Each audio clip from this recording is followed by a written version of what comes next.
Our communities are no longer safe. We have to fix that problem. All right, listen, we're at 75 minutes. Do we want to talk about toxic Bitcoin insanity in Miami? Yeah, what the hell is going on over there? What are these guys doing?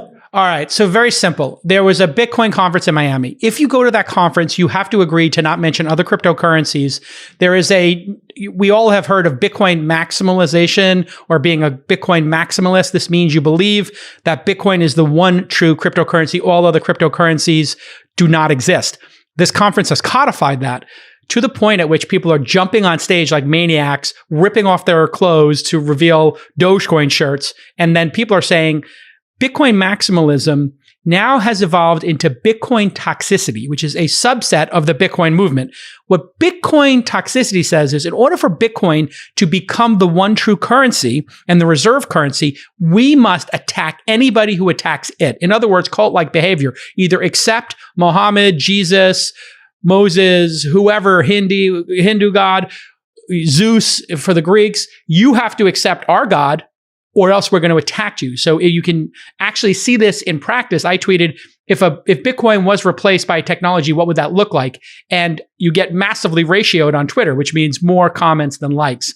I'll take the other side of this if you want. Yeah, go ahead. Well, anyway, so Bitcoin toxicity is now a thing, and it's actually, I believe, making the movement toxic to people, and people are not going to want to participate. So it's actually collapsing the project.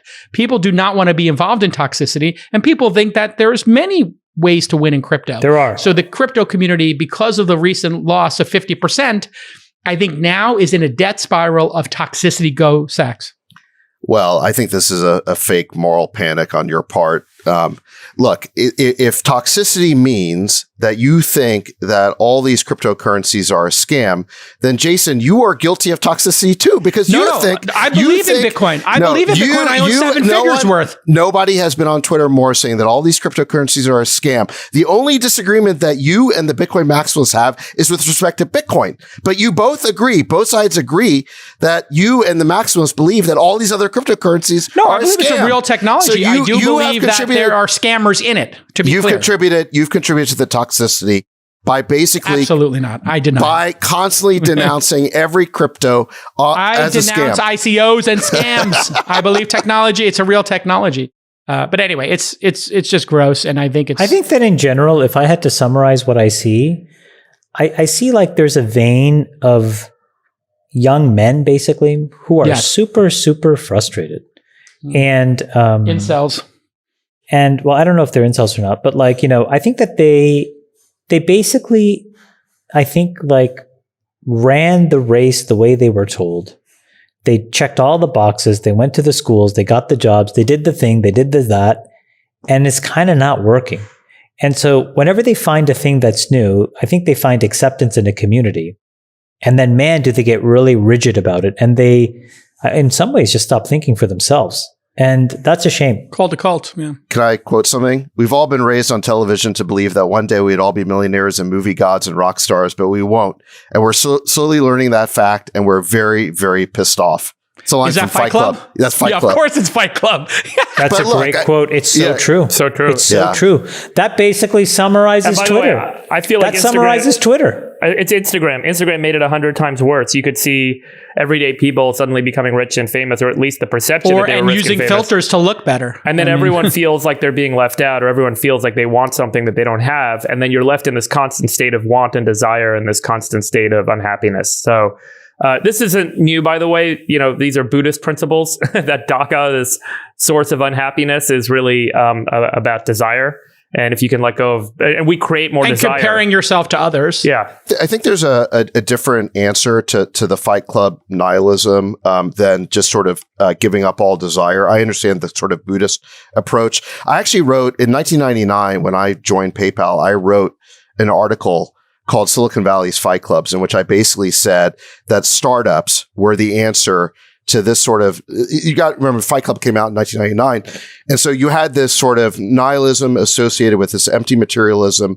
People wanted all these materialistic things, but it didn't really make them happy. But I think that creating something great and being part of creating something great is the answer to this. And it's about, creation. It's about purpose. It's having meaning. Mastery.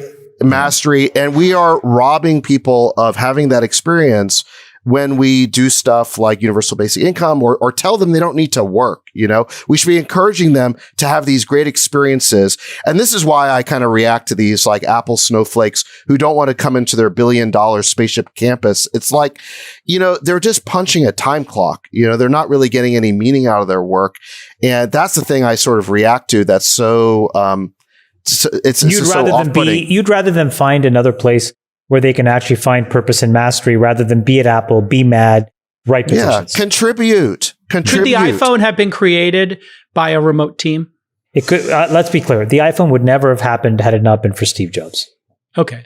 Period. End of story. You need to have the founder. Yeah, you need to have the founder. You just needed to have him. I mean, he could have been anybody, but he himself. But could it be, if him with a remote team, could they have made the iPhone? No, I don't think so. I think Apple would probably be a different company if Steve were still here. Who knows? Which is why I think they want people to come back. And I think what's happening here, I hate to be super cynical, is I think a lot of people left the Bay Area, didn't tell Apple, because you're supposed to tell them if you relocate, and they're just trying to extend their tenure at Apple because there is no way to come in 3 days a week if you're living, in Tahoe or further out. What are you supposed to do? Get a hotel for 2 nights a week and then drive back to Tahoe or Phoenix? These people have left. If Steve were still around, those Apple employees would be racing back to the office because they'd be so excited about what they're working on. They'd be working on new products. And if they didn't have that passion, Steve would have weeded them out in 2 seconds.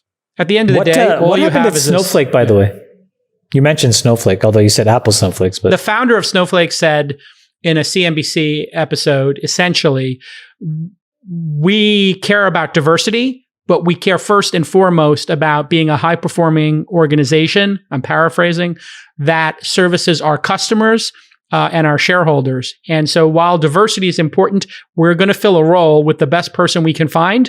And so now the grand debate that has started is, and I think it's related to what happened at Coinbase and Shopify with, no more political speech at work, is meritocracy and can meritocracy live alongside equity and equality and diversification or diversity? So diversity and meritocracy in the same organization, which wins? Mike Moritz wrote this pretty fabulous essay. I think it was in the Financial Times a couple of years ago. He got in a little bit of heat for doing it.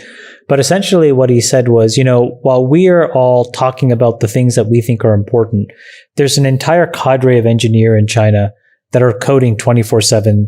I think he actually said 996 exactly. Yeah, 9 a.m. to 9 p.m., 6 days a week. And they use the same tea bag 3 times. And he used that to illustrate, he used it to illustrate their commitment to excellence and what he used to see in Silicon Valley, where people on the weekends, the parking lots were full. Keep going, Chamath. But I just bring this up because it's like, we've lost the ability to have both things be true. Meaning it's maybe like at the end of the day, Frank Slootman is a representative and a spokesperson for the values of a company that's $100 billion company that came out of nowhere and built something fabulous for people in a matter of a few years. I doubt that he speaks for himself only. No, he specifically said in this comment, Chamath, that he was speaking for other people who were too scared to talk about it. Okay, but I'm saying I don't care about other companies. He speaks for Snowflake. So to the extent he says that as the CEO of Snowflake, why can't we respect that an entire company has decided to do something?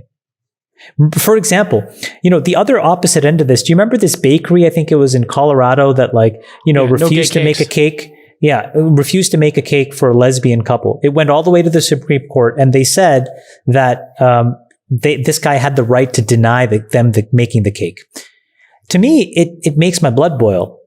But at least I live in a country where he has the right to have that opinion, and it's within a legal boundary of reasonableness, I guess. Now, I learn from that, and I say, okay, that's a legal bound of reasonableness. And until that law is overturned, that's what it is. This is so much less than that, and we can't, let this guy actually just go about his day without issuing an apology. Yeah, that's not the America we're living in. There are engineers that are working 996 in China, eating our lunch every day.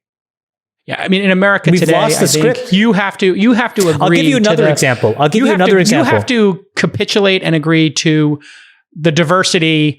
Jason, let me give you another example. There is a massive play right now going on in the uranium market.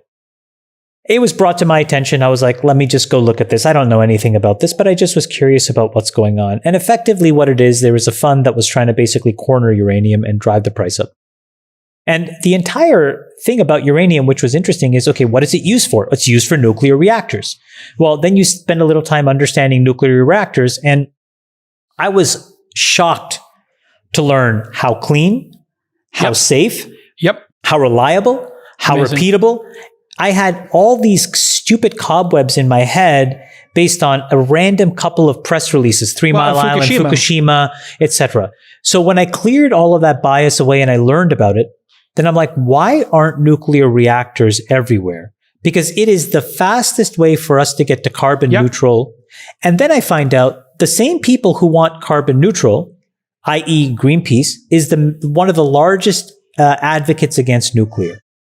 And I thought, how do we not, again, be in a position to actually hold two thoughts that are slightly divergent at the same time? We want nuclear energy because it actually supports something that's even more important to the sustainable ecosystem that Greenpeace is there to protect in the first place. And you can't have it. And to me, I find all of this stuff, again, ad nauseum in this list of, while we're all navel gazing on this bullshit, China's 996.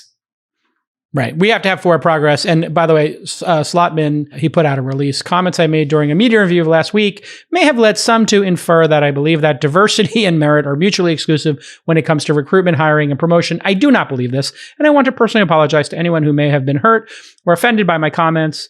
Slotman said in a statement posted Monday, I accept full personal responsibility for the lack of clarity in my comments. I think Slutman's apology actually only buttresses the original point he was making, which is that CEOs are afraid to say what they really think.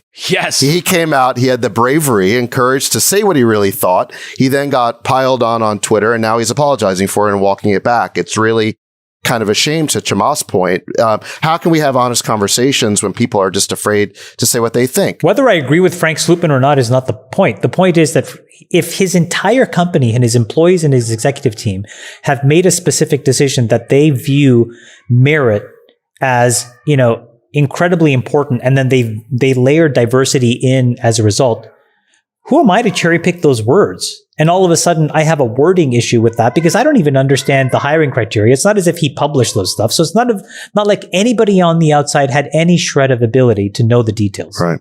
And here, I agree. And here's my problem with all the people who attacked Frank on Twitter is, have any of those people said one word about school choice or charter schools, the need to release the stranglehold that the education unions have on our kids? They're running these schools for the benefit of the unions, not for the benefit of the kids. They're abolishing advanced math. And how many of the people attacking Frank have said one word about that? Because if we want to achieve equality of opportunity in our society, we have to fix the schools.